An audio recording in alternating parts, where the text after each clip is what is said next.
साथियों नमस्कार, मैं बीरेंद्र सिंह रावत। मेरे यूट्यूब चैनल @जरूरी सवाल पर आप सबका स्वागत है। आज के वीडियो में मैं बेहद संक्षेप में इस सवाल पर विचार करूंगा कि क्या सामाजिक न्याय और राष्ट्रीय एकता परस्पर विरोधी संकल्पनाएं हैं? क्या सोशल जस्टिस और नेशनल इंटीग्रेशन एक दूसरे के एंटीथेसिस हैं? जब से बिहार सरकार ने अपने कॉम्प्रिहेंसिव कास्ट सर्वे के कुछ आंकड़ों को पब्लिक किया है, तब से सोशल जस्टिस के विचार को नेशनल इंटीग्रेशन के खिलाफ पेश किया जा रहा है। भारत सरकार के सर्वोच्च पदों पर आसीन नेता भी कह रहे हैं कि सोशल जस्टिस और नेशनल इंटीग्रेशन आपस में एंटीथीसिस हैं। क्या उनका सोचना सही है? आइए इस प्रश्न पर विचार करें।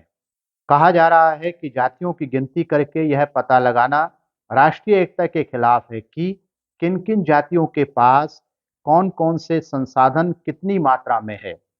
पता लगाना तो एक कदम है। ऐसे लोगों का यह भी मानना है कि आप पता लगा लीजिए, लेकिन छुपा कर रखिए। नागरिकों को बता देने का भ्रम बनाए रखिए, लेकिन बताइए मत। तो मूल प्रश्न यह है कि क्या सामाजिक न्याय और राष्ट्रीय एकता एंटीथीसिस हैं? आज के इस प्रश्न को भारत के संदर्भ में समझने की कोशिश करते हैं। इस बात का पता लगाना उचित है कि भारत में किसके पास किस-किस प्रकार के कितने संसाधन हैं।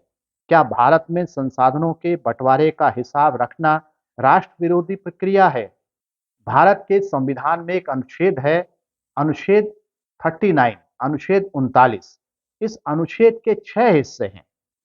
इसका दूसरा भाग राज्य को निर्देश देता है कि राज्य के भौतिक संसाधनों का स्वामित्व और नियंत्रण इस प्रकार वितरित किया जाए जिससे सबका भला हो।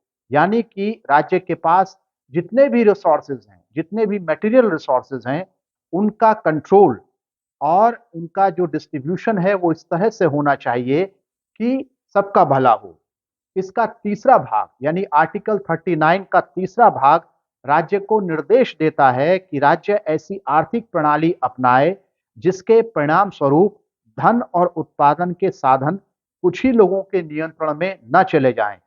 अगर कोई कल्याणकारी राज्य ऐसी नीति बनाना चाहता है जिससे सबका भला हो और साथ ही धन और उत्पादन के साधनों का केंद्रीकरण न हो, तो क्या बिना आंकड़ों के ऐसा किया जा सकता है? क्या वह राज्य ऐसा कर सकता है?